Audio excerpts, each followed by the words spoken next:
بسم اللہ الرحمن الرحیم۔ السلام علیکم ورحمۃ اللہ وبرکاتہ۔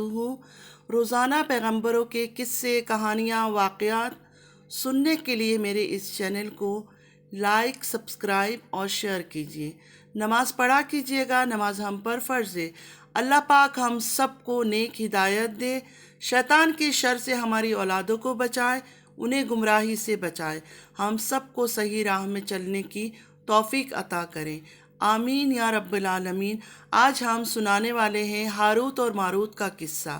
کیا آپ لوگ جانتے ہیں ہاروت اور ماروت کون ہیں اور انہوں نے ایسا کیا کیا تھا جس کی وجہ سے ان دونوں کو قیامت تک عذاب ملتا رہے گا؟ تو سنیے۔ حضرت ادریس علیہ السلام کے زمانے میں ایک مرتبہ فرشتوں نے اللہ کے بارگاہ میں عرض کیا کہ انسان بہت بدکار ہے اور گنہگار ہے، ان کی جگہ ہم فرشتوں کو زمین پر حکومت دی جائے۔ تو اس پر اللہ نے کہا کہ انسانوں کو غصہ اور شہوت جیسی دو کمزوریاں دی گئی ہے، اگر یہ تمہیں دی جائے تو تم بھی گناہ کرو گے۔ تو فرشتے کہنے لگے کہ ہم تو گناہ کے پاس بھی نہیں جائیں گے۔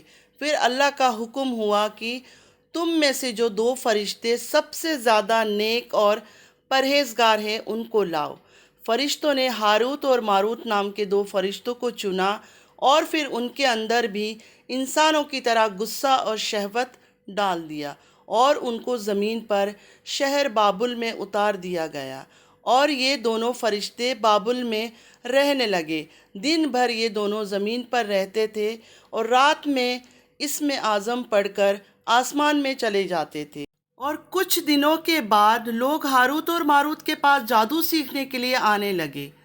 تو پہلے ہاروت ماروت ان لوگوں کو ڈراتے تھے کہ جادو بہت بڑا گناہ ہے، یہ سیکھ کر تم لوگ جہنم میں جاؤ گے۔ مگر لوگوں کے زیادہ اصرار کرنے پر ہاروت ماروت انہیں جادو سکھا دیتے تھے، اور ایک مرتبہ جب ہاروت ماروت اسم اعظم پڑھ کر آسمان پر جا رہے تھے تو ان کی قسمت بری تھی۔ زہرہ نامی پری ان کو مل گئی جس کا حسن بے مثال تھا۔ اس کا حسن کو دیکھ کر ہاروت اور ماروت اس کے دیوانے ہو گئے۔ زہرہ ان سے اسم اعظم سیکھنا چاہتی تھی، مگر کسی بھی حالات میں اسم اعظم نہیں سکھا سکتے تھے، اس لیے فرشتوں نے سکھانے سے منع کر دیا۔ لیکن زہرہ کے حسن نے ان کو پاگل کر رکھا تھا، یہ کسی بھی حال میں زہرہ کو حاصل کرنا چاہتے تھے، اور زہرہ کسی بھی حال میں اسم اعظم سیکھنا چاہتی تھی۔ تو زہرہ نے چال چلتے ہوئے ان سے کہا، تم شرک کرو، میں تمہاری ہو جاؤں گی۔ مگر ہاروت اور ماروت جانتے تھے کہ شرک ایسا گناہ ہے جس کی معافی نہیں ہے، تو انہوں نے انکار کر دیا۔ تو زہرہ نے کہا، ورنہ ایک بچے کو قتل کر دو تو میں تمہاری ہو جاؤں گی۔ تو ہاروت ماروت نے پھر انکار کر دیا اور کہا، کسی بے گناہ کو مارنا بڑا جرم ہے۔ آخر میں زہرہ شراب لے کر آئی اور کہا، یہ پی لو، پھر جو کہو گے ویسا کروں گی۔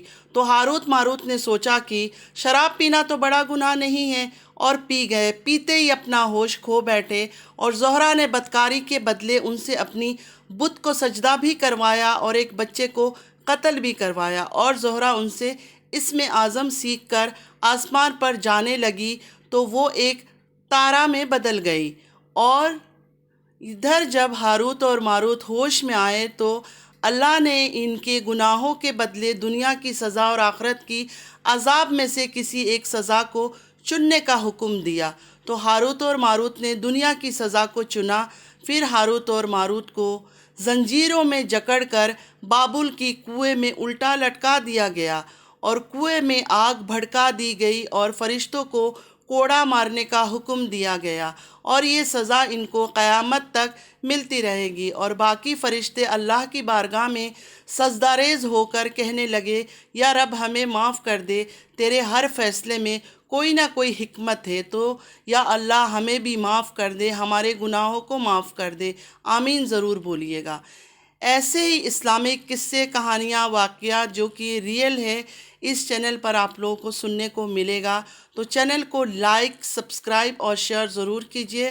Thanks for watching. اللہ حافظ۔